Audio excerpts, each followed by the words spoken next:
And the majority of our work focuses on power sector reform, where we work very closely with partners, including government agencies such as TANGEDCO or TEDA, to envision the future energy system of Tamil Nadu. பொருட்களின் அறிவியல் துறையில் குறிப்பாக மரபு சாரா எரிசக்தி renewable energy இண்டஸ்ட்ரீஸில் இருக்கக்கூடிய materials development தொடர்பாக ஆய்வுகள் செய்து வரேன். என்னோட பேர் கிருஷ்ணமூர்த்தி சார். நான் இந்த இரும்பை பஞ்சாயத்தோட செக்ரட்டரியாக இருக்கேன்.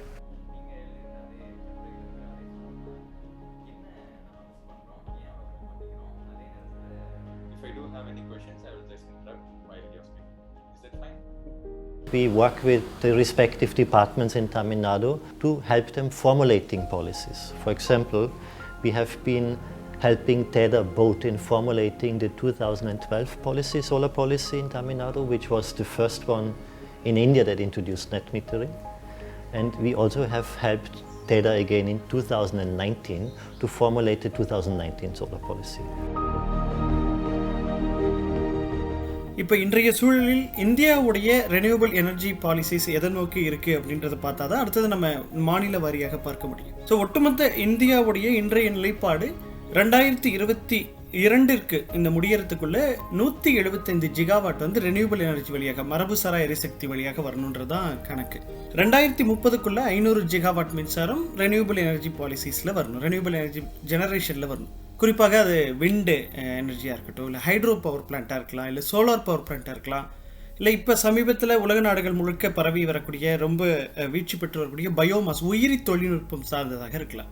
ஆனால் எப்படி பார்த்தாலும் அந்த 500 ஜிகாவாட் அப்படின்றது இன்றைய சூழலில் உலகம் முழுக்க கூட இருக்கக்கூடிய நாடுகள்லாம் சேர்ந்து பயணிக்கக்கூடிய இந்த மரபுசாரா எரிசக்தி துறை சார்ந்த உற்பத்தி துறையில் இந்தியா ஒருவேளை 500 தாண்டிச்சுன்னா அதுதான் உலகத்திலேயே அதிக உற்பத்தி திறனை அன்றைய சூழலில் 2030 அடைஞ்ச நாட்டில் முதல் வரிசையில் இருக்கும்.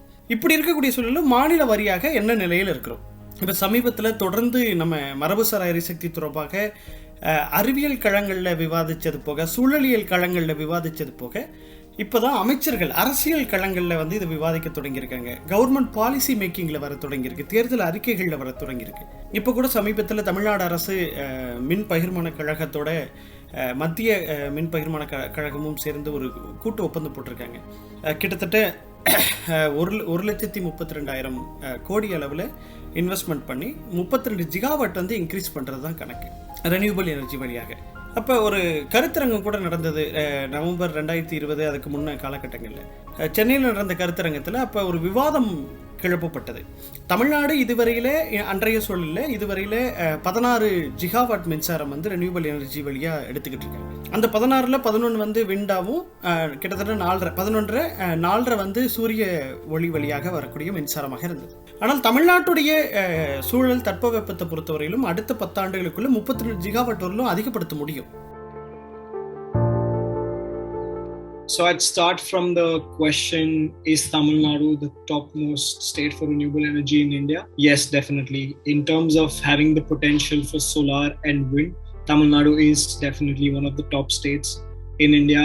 In fact, for wind energy, Tamil Nadu was the first state where actually wind power capacity started commissioning back in 1980s. So Tamil Nadu has one of the largest fleet of wind power plants in India, and at the same time it's doing really well in terms of commissioning solar capacity. So Tamil Nadu's renewable energy capacity currently is roughly around 15 to 16 gigawatt, which is one of the highest in India.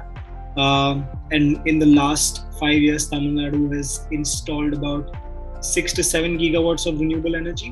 So that's again puts it at the top shelf for renewable energy in India. மின்சாரத்தை பொறுத்த மட்டும் நம்ம சேமிக்கக்கூடிய ஒவ்வொரு யூனிட்டும் நம்ம உற்பத்தி பண்ணுறதா தான் அர்த்தம். இந்த unit you save unit you produce, அதான் அர்த்தம். ஏன்னா ஸோ இப்போ மின்சாரத்தை ரெண்டு வகையில் வந்து பார்க்கலாம். ஒன்று வந்து டிமாண்ட் சைடு, அது யூசர் சைடு, அது வந்து தொழிற்சாலையாக இருக்கலாம், இல்லைன்னா வீடுகளாக இருக்கலாம், விவசாயமாக இருக்கலாம். இது வந்து டிமாண்ட் சைடு. சப்ளை சைடு வந்து உற்பத்தி நடைபெறக்கூடிய விஷயங்கள்.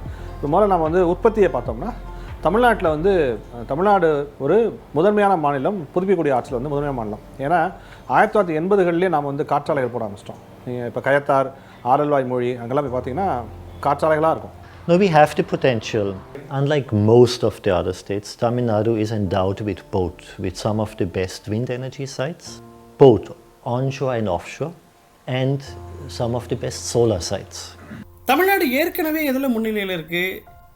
காற்றாலை மின்சாரம் உற்பத்தியில் முன்னிலையில் இருக்குது. இப்போ வி ஃபோரம்னு ஒரு இன்டர்நேஷ்னல் வெப் மேகசினில் கூட 2016-17 நினைக்கிறேன், அந்த இடத்துல காலகட்டங்களில் ஒரு அறிக்கை வந்தது.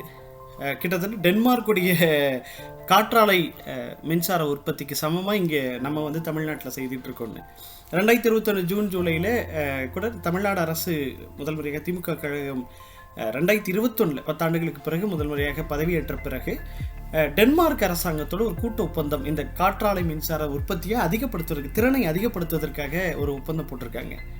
அப்போ உலக நாடுகளில் டென்மார்க்கு தான் காற்றாலை உற்பத்தியில் இன்றைக்கி, குறிப்பாக ஐரோப்பிய நாடுகளில், அது குறிப்பாக நார்டிக் நாடுகளில் டென்மார்க் வந்து ரொம்ப சிறப்பாக செயல்பட்டு இருக்க ஒரு அமைப்பு. அவங்களுடைய எல்லையாகவே இன்றைய சதவீதத்திலிருந்து ஒரு 30% உற்பத்தி வந்து காற்றாலை வழியாக இருக்கிறது. இன்னும் 5 ஆண்டுகளுக்குள்ள 50%, இன்னும் ஒரு 15 ஆண்டுகளுக்குள்ள 100% காற்றாலை உற்பத்தி வழியாக கொண்டு வரது அவங்களுடைய திட்டமே. அப்போ அவங்க தமிழ்நாடோட இணைகிறாங்க. இன்னொரு பக்கம் தமிழ்நாட்டில் இந்திய அளவில் இருக்கக்கூடிய செக் டேம் சொல்லியே வரக்கூடிய ஹைட்ரோ பவர் பிளான்ட், அதை ஒப்பிட்டு பார்த்தா தமிழ்நாட்டில் ஓரளவுக்கு எப்பயுமே அதிகமாக இருக்குது. You see, the total renewable energy capacity potential for Tamil Nadu currently is estimated at 120 gigawatt. So that's for wind and solar. That includes hydro and all the other things. And within the 120 gigawatt, it's about 103 gigawatt for wind energy. And again, within this 103, you have it divided between offshore and onshore wind. Yeah, and I think the onshore wind potential is about 67-68, and the offshore wind is 35. The solar energy potential is an odd estimate because the estimate is made on the availability of degraded or unused land in the state. So it's estimated at 17 gigawatt. It excludes, for example, the potential for rooftop solar. So that's why I'm saying it's an odd estimate. But definitely the potential for renewables is there. So Tamil Nadu has definitely sufficient potential to go 100% renewable. So currently today we have about 8 gigawatt of wind and about 4 gigawatt of solar. So we have only scratched right now on the total generation potential in the state. So if the potential is indeed 120 gigawatt, and today we have cumulative 12 gigawatts, so we are only at 10%. இன்னொரு சூழலிருந்து பார்த்தீங்கன்னா, இன்றைக்கி கடைசி 5 ஆண்டு காலத்தில் இன்றைக்கி தமிழ்நாடு, மகாராஷ்டிரா, குஜராத்துக்கு அடுத்ததாக தமிழ்நாடு வந்து மின் உற்பத்தியில் அதிகமாக இருக்குது. ஆனால் கர்நாடகா, ஆந்திரா வந்து இப்போ ரெனியூபிள் எனர்ஜி மின் உற்பத்தியில் அதிகப்படுத்திக்கிட்டு இருக்காங்க. மிக சமீபத்தில் இன்னும் ஒரு கடந்த 3 ஆண்டுகளுக்குள்ள ஒரு 18% இருந்த ரெனியூபிள் எனர்ஜியோடைய அந்த பகிர்மானம் வந்து இப்போ அதிகப்படுத்துகிறாங்க. 20-25% பகிர்மானத்துக்கு வராங்க. நம்ம ஏற்கனவே அகில இந்திய அளவில் ஒட்டுமொத்தமாக தமிழ்நாடு 17% மின் உற்பத்தி வந்து ஒட்டுமொத்தமாக ரெனியூபிள் எனர்ஜியில் வச்சிட்ருக்கோம். ஒட்டுமொத்த இந்திய உற்பத்தியில் 17% நம்ம ரெனியூபிள் எனர்ஜியிலே கொடுக்குறோம். இப்போ அந்த 17ன்றதை 30% மாற்றுவதற்கு தான் நம்ம அடுத்த கட்டமாக நகரணும். It is definitely possible. I mean, don't forget also, I'm only talking wind and solar right now. We have hydro, we have bioenergy. So yeah, I don't think there is not a bottleneck in the capacity or in the potential as such.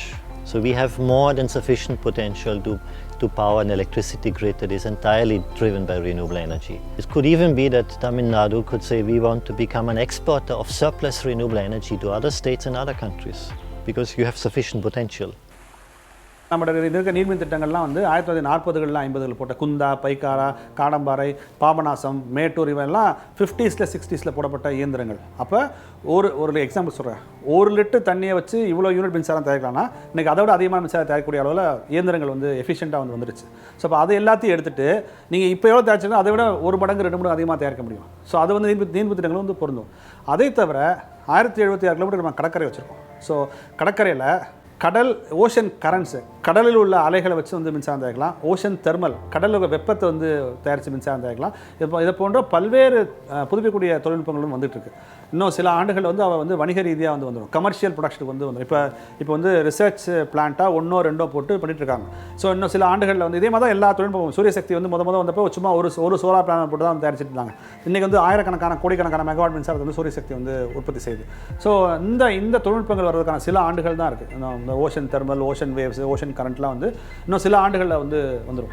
So அப்போ அது வரைக்கும் நான் வந்து புதிதாக முதலீடு செய்யக்கூடிய அனல் மின் நிலையங்கள், அணுமின் நிலையங்களை தவிர்த்து விட்டு சூரிய சக்தி, காற்றாலை, இன்னும் பிற புதுப்பிக்கக்கூடிய ஆற்றலில் வந்து முதலீடு செய்வதுதான் ஒரு சரியான விஷயமா இருக்கும்னு நினைக்கிறேன். So typically what you do is you have basically floating wind, offshore wind, which you can also place much further outside the ocean. So when I say 35 gigawatt of offshore wind, the floating wind potential is not even included. So I think what I'm trying to say is, you see, the renewable energy potential is just giving you an indication that there is more than sufficient. But there is still other areas that are not even explored yet, like floating offshore wind. Okay, that we haven't even touched it. We have not even touched yet, no. Let's look at the coal-fired power tariffs. Tamil Nadu coal-power tariffs for some of the plants are as high as rupees 5.8, so they're as close to rupees 6 kilowatt-hour. Compare some of the new auction capacity of wind and solar in Tamil Nadu in the last 2 to 3 years. They are roughly around rupees 2.5 to rupees 2.8 per kilowatt-hour. So it's even lesser than half of the coal-fired power tariffs. So as Tamil Nadu builds more and more renewable energy capacity, the average cost of electricity will come down. So you're right on that aspect. இன்றைக்கி இப்போ உடன்குடியில் plant போடுறாங்க, சரியா? அது வந்து இன்றைக்கி India தமிழ்நாட்டில் thermal பிளான்ட்ஸில் வந்து 50% எஃபிஷியன்ஸில் வந்து ஃபங்க்ஷன் ஆகுது. ஸோ அதே 50% இங்கே அப்ளை பண்ணி பார்த்தீங்கன்னா, உடன்குடிக்கு அப்ளை பண்ணி பார்த்தீங்கன்னா ஒரு யூனிட் வந்து 8,000 ரூபாய். ஒருவேளை நீங்கள் நல்லா சூப்பராக நல்லா ஏற்கிறீங்க அப்படின்னா 75% போகிறீங்க அப்படின்னா 6.25 ரூபா. இன்றைக்கி வெறும் சூரிய சக்தி மின்சாரம் வந்து ஒரு யூனிட் 2 ரூபா.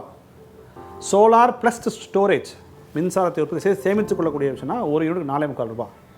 அவ்வளோதான். ஸோ நீங்கள் 8.25 ரூபா 8,000 ரூபா கொடுத்து வாங்குவீங்களா, 4.25 ரூபா கொடுத்து வாங்குவீங்களா அப்படிங்கிற முடிவை வந்து நம்ம வந்து அரசுகிட்ட தான் வந்து விடணும். ஸோ அரசாங்கம் இன்றைக்கி TANGEDCO இருக்கிற நிலைமையில் இன்னும் மேலும் கடனாகாமல் இருப்பதற்கு அரசாங்கமே இதை போன்ற புதுப்பிக்கக்கூடிய ஆற்றல் பயன்படுத்தி அங்கங்கே சூரிய சக்தி மின் உற்பத்தி நிலையங்களை அமைத்து அரசாங்கமே அமைக்கலாம், தப்பு ஒன்றும் கிடையாது. ஸோ அமைச்சு மக்களுக்கான மின் தேவை வந்து பூர்த்தி செய்யணும், அதுதான் எங்கள் கோரிக்கையாக. இந்த ரெனியூபிள் எனர்ஜி பாலிசிஸ் வழியாக நீங்கள் ஏற்கனவே வச்சுட்டு இருக்க நம்ம கணக்கு இருக்கு இல்லையா, மின் பகிர்மானம், டிரான்ஸ்மிஷன், ஜெனரேஷன், டிரான்ஸ்மிஷன், அதில் ஒரு டிஸ்ட்ரிபியூஷன் லாஸ், அதுக்கப்புறம் கடைசியாக வந்து மத்திய தொகுப்புலேருந்து தமிழ்நாடு தொகுப்பு, தமிழ்நாட்டிலேருந்து இந்த இடத்துலேருந்து போகிறது, இப்படின்னு பல கணக்குகளில் வந்து ரெனியூபிள் எனர்ஜி உடைச்சிடும். ஆனால் தான் நான் ரொம்ப கவனமாக வந்து ரெனியூபிள் எனர்ஜி பற்றி பேசும்போது காசு பற்றி பேச மாட்டேன். ஏன்னா காசுன்றது இங்கே பெரிய விஷயம் இல்லை. ஒரு சதவீத அளவு குறையும், 20% அளவு குறையுன்றது ஒரு சராசரி கணக்கு தானே தவிர, ஆனால் ஒரு அறிவியல் தொழில்நுட்பம் சார்ந்து இந்த ரெனியூபிள் எனர்ஜி பற்றி சிந்திச்சு பார்த்தா இது காசுன்றது இங்கே பெரிய பிரச்சனை இல்லை. காசு வந்து பெரிய விஷயம் இல்லை, அதுக்கு மேலே வந்து நல்ல நன்மைகள் இருக்கு. Yeah, it's a good question. I'm trying to organize my thoughts. So where do we lack? And maybe I wouldn't say where do we lack, but I would say how do we get there? Possibly, right? So now I guess one is of course a political commitment. A strong political commitment that we say by this year we are 100% renewables and we have decarbonized our electricity grid. So that's the starting point. Without that one, everything else is actually fruitless. மின்சாரத்தை பொறுத்தமட்டில் உற்பத்தி திறன் என்பது வேறு, நிறுவுத்திறன் என்பது வேறு, installed capacity வேறு, production capacity வேறு, எவ்வளோ ப்ரொடியூஸ் பண்ணுறது வேறு, PLFன்னு சொல்லுவாங்க, பிளான்ட் லோட் ஃபேக்டர். தமிழ்நாட்டில் எந்த அனல் மின் நிலையமும் 50% மேலே இருக்காது. 1000 மெகாவாட் சொல்லுவாங்க, கூட 1000 மெகாவாட் சொல்லுவாங்க, ஆனால் அவருடைய PLF எவ்வளோங்க, 40%, 50%. அப்படின்னா சராசரியாக 500 மெகாவாட் தான் ப்ரொடியூஸ் பண்ணிட்டோம். சில சமயம் 700, 800 போகும், சில சமயம் 100, 200 இருக்கும். ஸோ சராசரியாக போட்டு பார்த்தோம்னா அது 500 தான் இருக்கும். ஸோ இன்ஸ்டால்டு கெப்பாசிட்டிங்கிறது வேறு, ப்ரொடக்ஷனுங்கிறது வேறு. நீங்கள் உச்சபட்சமாக காத்தடிக்கக்கூடிய மாதங்கள் இருக்கலாம், மே கடைசியிலேருந்து செப்டம்பர், அக்டோபர் தான் அந்த காற்றாலைகள் வந்து முழுசாக செயல்படும். அப்போ ஃபுல் ஃப்ளேஜாக காத்தடிச்சா கூட நம்ம 15,500 மெகாவாட் ப்ரொடியூஸ் பண்ணால் கூட நம்மளால் 4,000 மெகாவாட் மேலே வாங்க முடியாது, எடுக்க முடியாது. ஏன்னா நம்மளுடைய கட்டமைப்புகள் வந்து அவ்வளோதான் உருவாக்கி வச்சுருக்கோம். நீங்கள் 15,000 மெகாவாட் நீங்கள் காற்றாலைகள் ப்ரொடியூஸ் பண்ணாலும் அதை வந்து பகிர்மானத்துக்கு கொண்டுறதுக்கான டிரான்ஸ்மிஷன் காரிடார் வந்து வெறும் 4,000 மெகாவாட் தான் இருக்குது. ஸோ அதனால் நீங்கள் போய் பார்த்தீங்கன்னா நிறைய இடங்களில் வந்து காற்றாலைகள் வந்து நிப்பாட்டி வச்சுருப்பாங்க. இது ஒரு பெரிய பிரச்சனை தமிழ்நாட்டில். The technical aspect again has, one is of course you need an adequate transmission infrastructure. So when we talk about wind energy is highly localized, right? So you put your wind turbines where you have the best wind speeds, as simple as this one. That also means you have to transport your electricity over longer distances. In order to transport it, you need a transmission capacity infrastructure. So what is interesting is that building your transmission capacity or upgrading your transmission infrastructure typically takes longer than installing wind turbines.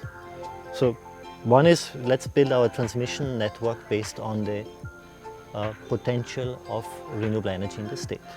So then developers will come forward and build the wind turbines. As long as they know there's a highway which I can use to sell the electrons that I produce on the market or to the utility. Yeah? Second one, of course, and I think you hinted at it, is we need energy storage.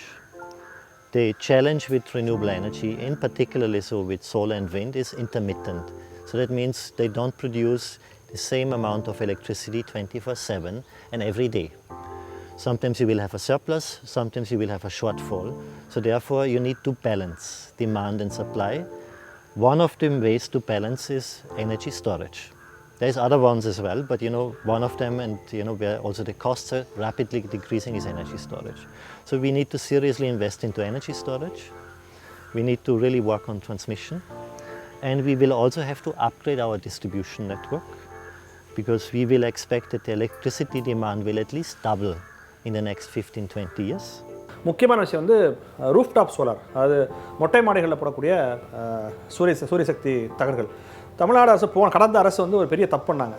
நீங்கள் பொதுவாகவே மின்சாரத்தை வந்து குவிக்கப்பட்ட மின் உற்பத்தி முறைக்கு போகக்கூடாது, புதுப்பிக்கக்கூடிய ஆட்சியில் கண்டிப்பாக போகக்கூடாது. தமிழ்நாடு அரசு என்ன பண்ணாங்கன்னா கடந்த ஆட்சியில் அதானிக்கு வந்து 650 மெகாவாட் சோலார் பவர் பிளான்ட் வந்து ஒரே இடத்துல வந்து கொடுத்தாங்க. அப்போ 650 மெகாவாட் நீங்கள் வந்து ஒரே இடத்துல போட்டு உற்பத்தி பண்ணிங்கன்னா அங்கே உற்பத்தி ஆகி பகிர்மானத்துக்கு வந்து நுகர்வோரை போய் சேரும்போது 30% லாஸ் ஆயிடும். ஸோ அப்போ என்ன பண்ணோன்னா அது வந்து ரொம்ப தவறான ஒரு திட்டம். ஸோ அந்தந்த ஊரில் போடணும் ஒன்று. ரெண்டாவது ரூஃப் டாப் சொல்லக்கூடிய மொட்டை மாடிகள் வந்து போடணும். மூன்றாவது, நமக்கு தமிழ்நாட்டில் வந்து அவ்வளோ பள்ளிகள் இருக்குது, அவ்வளோ கல்லூரிகள் இருக்குது, மருத்துவமனைகள் இருக்குது, அரசு அலுவலகங்கள் இருக்குது, தனியார் நிறுவனங்களுக்கு. இங்கே எல்லா மாடியும் நீங்கள் வந்து சூரிய சக்தி போட்டு நீங்கள் உங்களுக்கு தேவையான மின்சாரத்தை நீங்கள் வந்து உற்பத்தி பண்ணிக்கோங்கன்னு சொல்லலாம். அப்போ வந்து இது வந்து என்ன ஆகும்னா, இந்த அரசு மின் உற்பத்தி செய்கிற ஒரு ப்ரெஷர் இருக்குல்ல, அது வந்து கம்ப்ளீட்டாக வந்து குறையும். So it appears like actually globally, most of the utilities globally look at rooftop solar as a threat rather than an opportunity. They fear that this will compromise their revenue collection, instead of actually seeing the benefits that they could get from rooftop solar. So there's a perception that is really, I would say 90% of the utilities globally look at rooftop solar as a threat. For no reasons, to be honest. But so that just so happened. Yeah? So this needs to change. We need to have a paradigm and environment where it is as easy for me to install a rooftop solar system than you install a TV. Minimum red tape, fair and transparent feed-in tariffs, and a stable policy environment. Not that the policy changes every year, and you have made an investment based on one assumption and one policy, and a year later everything changes again. Tamil Nadu வந்து ரொம்ப முன்னாடியே வந்து industrialise ஆச்சு. அங்கே வந்து SME sector வந்து 1960 இருந்துச்சு. நமக்கு leather factory, textile factory, automobile components நம்ம பார்க்குறோம். அம்பத்தூர் தொழில்பேட்டை, வாணியம்பாடி, சிவகாசி, கோயம்புத்தூர், திருப்பூர், இந்த மாதிரிலாம் 60-70 வந்து தொழில்மயமாச்சு. ஸோ அன்றைக்கி இருந்த மோட்டார் டிரைவெல்லாம் வந்து மின் திறன் வந்து குறைந்ததாக இருக்கும், எனர்ஜி எஃபிஷியன்சி வந்து குறைவாக இருக்கும். இன்றைக்கி வந்து ரொம்ப ஹை எனர்ஜி எஃபிஷியன்சியோட டிரைவ்ஸும் மோட்டார்ஸும் வந்து வந்துருச்சு. ஸோ அப்போ தமிழக அரசு என்ன பண்ணுவோம்னா, தனியாக ஒரு நிறுவனத்தை நிறுவி எனர்ஜி எஃபிஷியன்சின்னு அதுக்காகவே, அதாவது மின் ஆற்றல் முகமையம் ஏஜென்சின்னு ஒன்று போட்டு அதன் மூலமாக ஒரு மிஷன் மூலம் அடுத்த 5 வருஷத்துக்குள்ள தமிழ்நாட்டில் உள்ள தொழிற்சாலைகள் பயன்படுத்தக்கூடிய மின்சாரத்தில் வந்து 35% நாங்கள் வந்து குறைக்க போகிறோம்.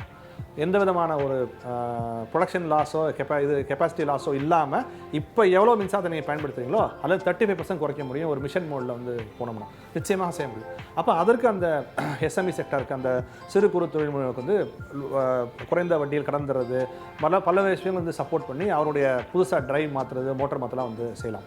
ஸோ தமிழ்நாட்டில் மின்சாரத்தை பயன்படுத்துவதில் 38% வந்து வீடுகள் தான் பயன்படுத்துது, டொமஸ்டிக் கன்சியூமர்ஸ். அந்த 38%ல் 4 சாதனங்கள், மொத்தம் 9 சாதனங்கள் வீட்டில் இருக்கும். Lighting, fan, TV, fridge, washing machine, இந்த மாதிரி 9 சாதனங்கள் பொதுவாக இருக்கும். அதில் மெயினாக 4 சாதனங்கள், ஃபேனு, ஃப்ரிட்ஜு, லைட்ஸு, டிவி, இந்த 4 வந்து தமிழ்நாட்டில் வீடுகளுக்கு போகக்கூடிய மின்சாரத்தில் 90% எடுத்துது, 80 to 90% வந்து எடுத்துது. அதில் முக்கியமான விஷயம்னா, ஒரு 10 ஆண்டுகளுக்கு முன்பாக ஒரு ஃபேன் வந்து 80 வாட் எடுத்து ஓடும். இன்றைக்கி 40 வாட்டில் ஃபேன் இருக்குது.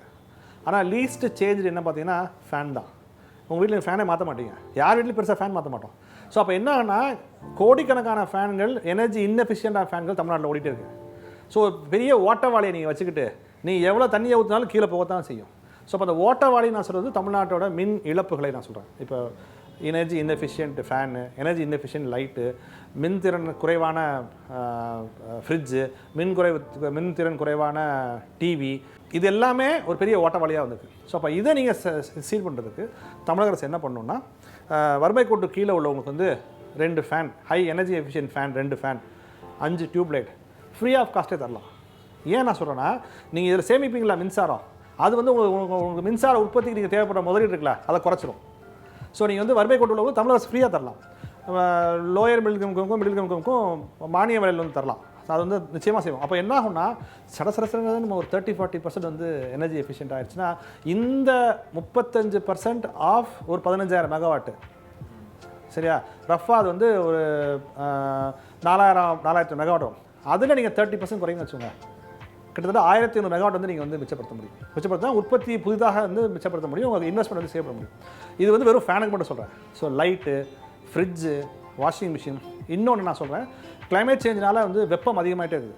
ஸோ இந்தியாவுடைய நேஷ்னல் கூலிங் பிளான் அப்படின்னு பிளான் போட்டிருக்காங்க. அதாவது இந்தியா நேஷ்னல் கூலிங் பிளான் ஒரு பிளான் இருக்குது, 2019 வெளியிட்டாங்க. அந்த கூலிங் பிளான் என்ன சொல்லுதுன்னா, இன்றிலிருந்து அடுத்த சில 10 ஆண்டுகளில் இந்தியாவில் ஏர் கண்டிஷனோட தேவை 10 மடங்கு அதிகரிக்குன்னு சொல்கிறாங்க. 10% இல்லை, 10 மடங்கு. ஏன்னா நீங்கள் வெப்பம் அதிகமாக இருக்கும், மக்கள் வாழ்ந்ததுக்கு ஏசி வேணும்னு கேட்பாங்க. அப்போ நீங்கள் யோசிச்சு பாருங்கள் எவ்வளோ மின்சாரம் வந்து தேவைப்படுன்னு சொல்லுங்கள். அப்போ இப்போவே நீங்கள் வந்து எனர்ஜி எஃபிஷியன்ட் ஏர் கண்டிஷன்ஸ் வந்து நீங்கள் வந்து கட்டாயப்படுத்தணும். உங்களோட தயாரிப்பிலே வந்து எனர்ஜி எஃபிஷியன்ட் ஏர் கண்டிஷன்ஸ் வந்து நீங்கள் கட்டாயப்படுத்திங்கன்னா நிச்சயமாக ஒரு பெரிய லெவலில் வந்து மின்சாரத்தை வந்து சிக்கனமாகவும் இதாகவும் பயன்படுத்த முடியும். இன்னொரு பக்கம் இந்திய அரசாங்கம் இப்போ 2020 கணக்குப்படி கூட 2,700 புது சின்ன ரெனியூபிள் எனர்ஜி ப்ராஜெக்ட்டுக்காக 57,000 கோடி ஒதுக்கியிருக்காங்க 2020. இப்போ அது வந்து தமிழ்நாட்டுக்கு சில நன்மைகள், தமிழ்நாட்டு நிறுவனங்கள் அதை போய் அந்த ப்ராஜெக்ட் அப்ளை பண்ணி வாங்கலாம்.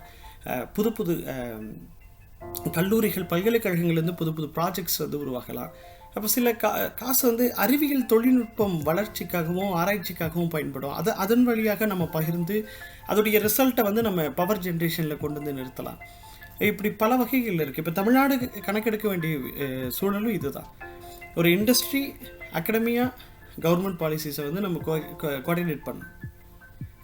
இப்போ நீங்கள் எப்பவுமே ஒரு தொழில்நுட்பம் சார்ந்த உருவாக்கம், புது தொழில்நுட்பம் வந்து மக்களுக்கு பயன்படணும்னா தொழிற்சாலைகள், கல்வி நிலையங்கள், அரசுடைய கொள்கை முழக்கங்கள் 3ம் ஒன்றுபடணும்.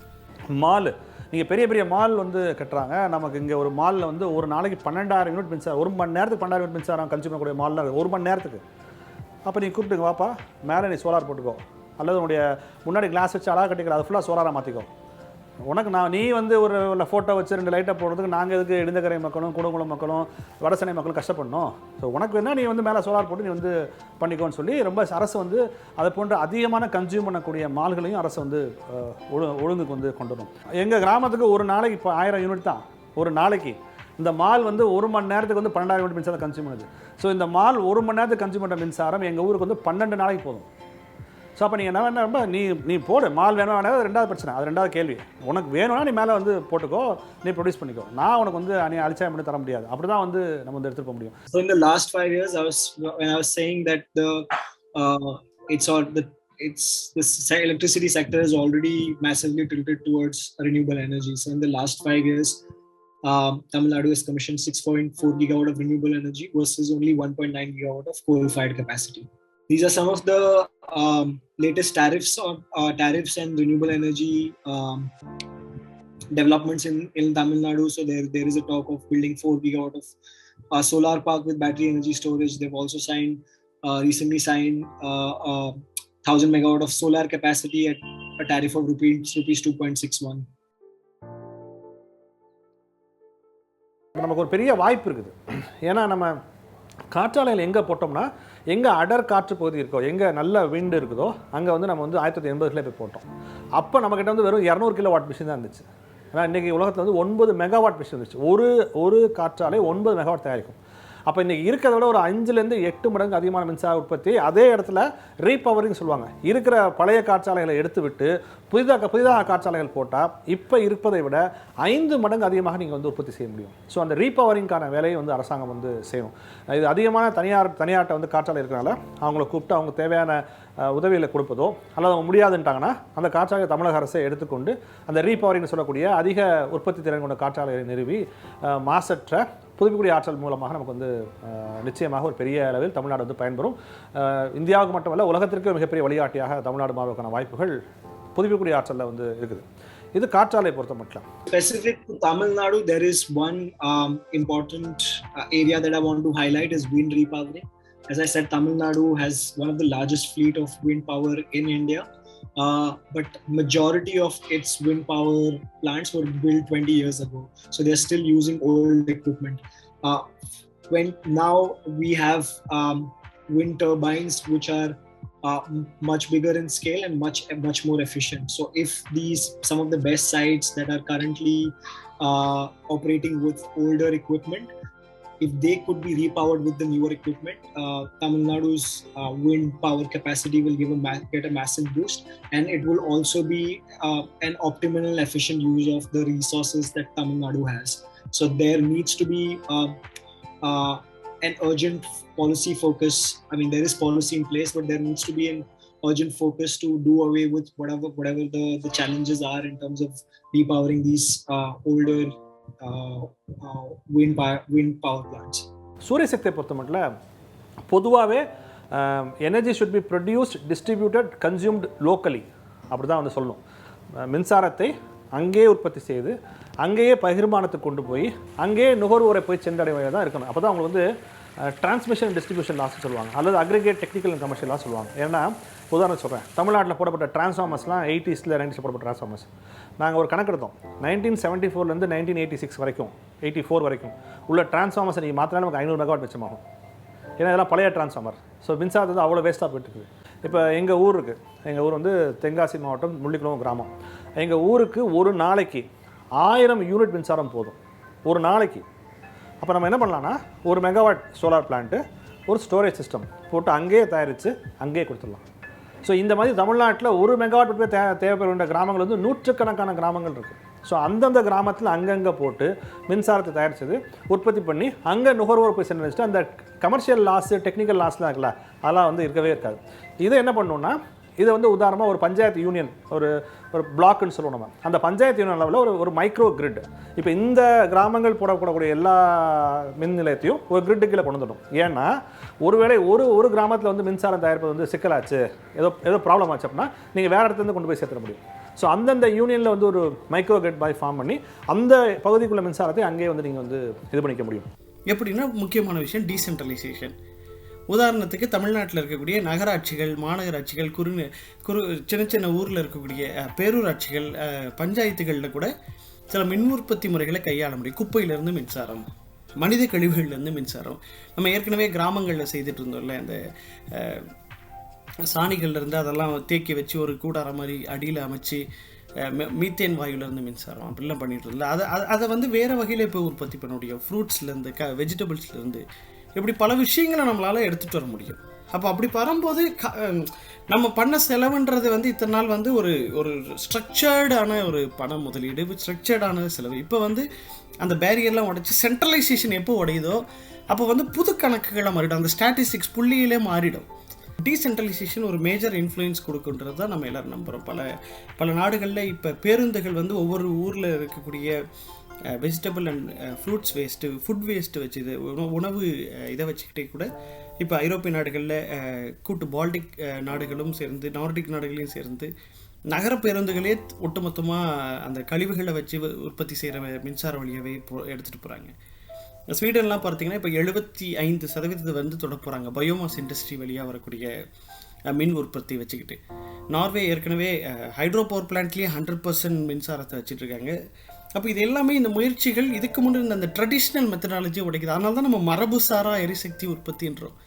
இதுக்குள்ளே வந்து நீங்கள் மரபு சார்ந்து ஏற்கனவே இருக்கக்கூடிய ஒரு ட்ரெடிஷ்னல் முறையிலான மின் உற்பத்தியில் இருக்கக்கூடிய காசையும் இனிமேல் வரக்கூடியதும் உடனே ஒப்பிட முடியாது. That's when the topic of repurposing comes in. So let's say that government has a commitment to have a zero emission grid by 2040 or 2050, whatever year it is. So, and you still have polluting plants like thermal power plants, right, that have not reached the end of life. Exactly. Maybe they're only 20 years old, right? But then you can make an assessment of now, can I repurpose them? You see, back to the one technology that we quickly discussed, the molten salt storage technology, the thermal storage, you actually can use most of the infrastructure assets except the boiler of the coal power plant. Everything else you reuse. So 80% of your assets are being reused. That's another example that you have mentioned. So like the Kusum C scheme design. So Kusum C is of course a program or a scheme by the central government, where the states have a certain liberty in redesigning the scheme to the respective context, because every state has a different electricity sector context. Energy in India is a congruent subject, so you have basically the central government and the state government that have power. Yeah, but most of the action happens on the state level. So in the Kusum C, there was guidelines by the central government, which then were reinterpreted on the state levels, and then they led to an implementation model. Objective of Kusum C is to introduce grid-connected solar at the farm level.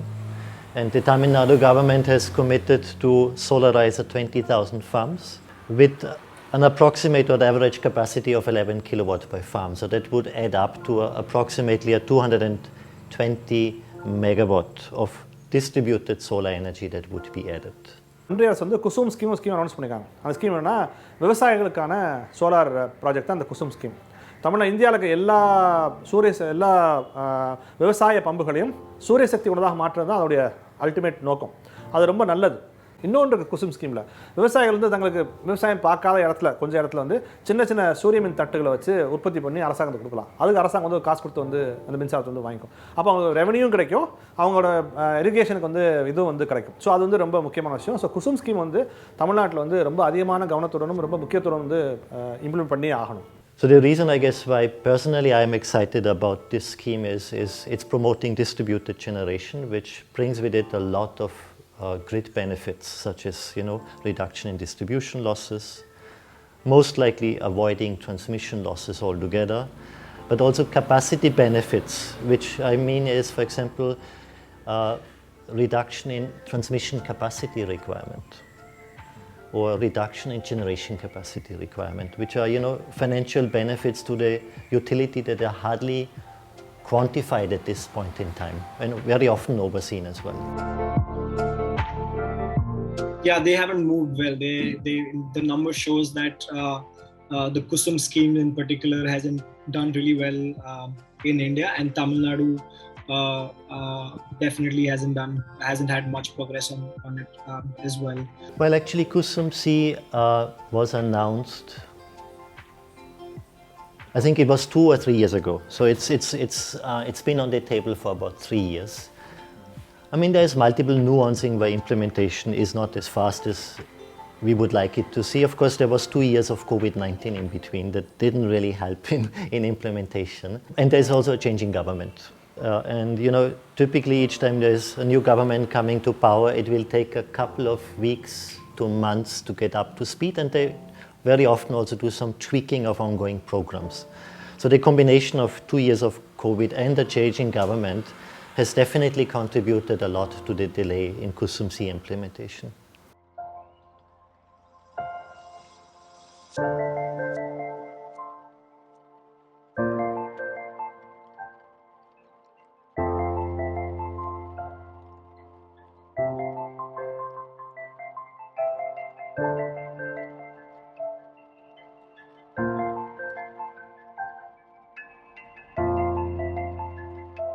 இப்போ பார்த்தீங்கன்னாக்கா all over இந்தியாவில் pilot project கிட்டத்தட்ட பார்த்தீங்கன்னாக்கா இதுதான் வந்து நம்ம இரும்பை பஞ்சாயத்து மட்டுமே இந்த திட்டத்துக்காக செயல்படுத்தி இருக்கிற ஒரு திட்டமாக எடுத்திருக்காங்க, நம்ம பஞ்சாயத்துக்கு எடுத்திருக்காங்க சார். அங்கே பார்த்தீங்கன்னாக்கா ஒரு 2.74 ஏக்கர் கையகப்படுத்தியிருக்காங்க சார்.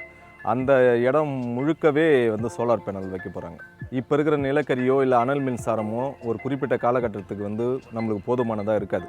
இதுக்கப்புறம் இன் ஃப்யூச்சரில் புதுப்பிக்க வல்ல எரிசக்தி மூலியத்தை தான் நம்ம வந்து என்கரேஜ் பண்ணணும். அதனால் வேண்டி மரபுசாரா எரிசக்தி துறை மூலியமாக வர சக்தியை இதுக்கப்புறம் நம்ம வந்து சேவ் பண்ணால் மட்டும்தான் நம்மளுக்கு ஷார்ட்டேஜ் எதுவும் இருக்காது சார் இதுக்கப்புறம். So this is the land, correct, that has been selected for the project. I think officially it is 3.5 acres, but we don't need all the 3.5 acres. So this is a solar plant of 170 kilowatt. Yeah, I need to protect myself from the sun. Sun is everywhere. Yeah, that's why we always say, you know, you can put your rooftop solar system everywhere where you consume. So yeah, that's the energy that we are going to harvest. The one that makes me sweat right now. இரும்பையில் பார்த்தீங்கன்னாக்கா 1247 குடும்பங்கள் இருக்குங்க. ஆக்சுவலாக பார்த்தீங்கன்னா மிகப்பெரிய ஒரு solar, அதாவது வந்து சூரிய எரிசக்தி மூலியமாக கரண்ட்டை உற்பத்தி பண்ணி அந்த ஊராட்சிக்கு தேவையான அனைத்து குடும்பங்களுக்கும் இது மின் வசதியும் ப்ளஸ் வந்து ஊராட்சிக்கு சொந்தமான தெருவிளக்கு தேவையான எல்லாருக்கும் கரண்ட்டு கொடுக்குற மாதிரி ஏற்பாடு பண்ணியிருக்கு சார். இது போக சர்ப்ளஸ் ஆகிற கரண்ட்டை வந்து இபிக்கு நாங்களே வந்து அவங்களுக்கு கொடுத்துட்டு அந்த சர்ப்ளஸ் அமௌண்ட் வந்து பஞ்சாயத்துக்கு வந்து அது மூலிமா ஒரு சில வளர்ச்சி பணிகள் செய்கிறதுக்கான அருமையான திட்டம் சார் இது. I mean, you see, it was a process, and basically the project is a project of TEDA, Tamil Nadu Energy Development Agency. So we have been supporting TEDA. The reason why Irumbai was selected for the pilot project is because Irumbai is close to Auroville, and we could assist TEDA in monitoring the project implementation. The reason why this particular land was selected is because we looked at a land that is close to the distribution infrastructure. Here is a transformer, because that reduces the cost for the cabling. That's why this particular land has been selected.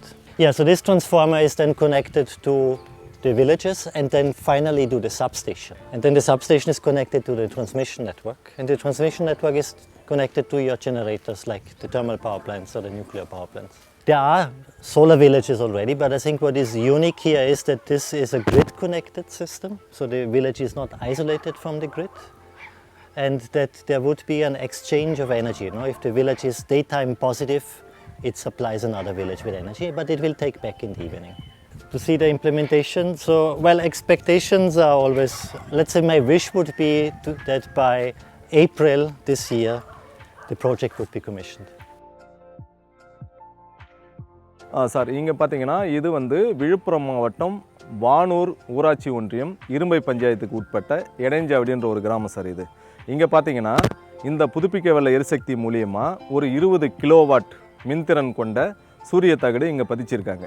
இது பார்த்தீங்கன்னாக்கா மாவட்ட ஆட்சித்தலைவரோட special ஃபண்டுங்க. 2019-20 sanction ஆன ஒரு திட்டம். இது மூலியமாக பார்த்தீங்கன்னா நாம் ஒரு நாளைக்கு வந்து 80 யூனிட் வந்து மின்சாரம் வந்து சேமிக்கிறோம் சார். அது உற்பத்தி ஆகுதுங்க. இது வந்து ஒரு 10 குதிரை திறன் கொண்ட ஒரு மோட்ரு இது வந்து சப்ளை பண்ணி ஒரு டேங்கை வந்து ஃபில்லப் பண்ணுது. அப்போ பார்த்தீங்கன்னா 4 மணி நேரத்தில் ஃபில் ஆகுது சார். மீதி வந்து ஒரு நாளைக்கு வந்து நம்ம 40 யூனிட் வந்து சேமிக்கிறோங்க. இந்த 40 யூனிட்டும் ₹2.10 வீதம் இபிக்கு நம்ம சர்ப்ளஸாக வந்து நம்ம கொடுக்குறோம். இது மூலிமா எங்கள் ஊராட்சியோட மின் கட்டணமும் குறையுதுங்க. ஊராட்சிக்கு தேவையான ஃபண்டையும் வந்து ஒரு குறிப்பிட்ட அளவுக்கு வந்து இது ரீப்ளேஸ் பண்ணுது. இந்த திட்டம் ஆல் ஓவர் தமிழ்நாடு முழுக்க இந்த திட்டத்தை செயல்படுத்தினா கிராமம் வந்து தேவையான மின்சாரமும் கிடைக்கும், தற்சார்பு பொருளாதாரமும் கிடைக்கும், ப்ளஸ் வந்து சுற்றுச்சூழலுக்கு எந்த ஒரு பாதிப்பு இல்லாத ஒரு சூழ்நிலையும் வரும் சார். அதனால் இந்த திட்டங்கள் இனி வரும் காலங்களில் தமிழ்நாட்டில் உள்ள அனைத்து கிராமங்களுக்கும் செயல்படுத்த வேணும். செயல்படுத்தினாக்கா மிகச்சிறந்த திட்டமாக அமையும் சார் இது. That's a good question. I know that the current government in its political manifesto has announced a 20 gigawatt of solar by 2030, and it seems to be committed to do this primarily through distributed solar, you know, where you have solar plants not larger than 20 megawatt distributed in all districts, more or less equally. So I think that's a very sensible approach.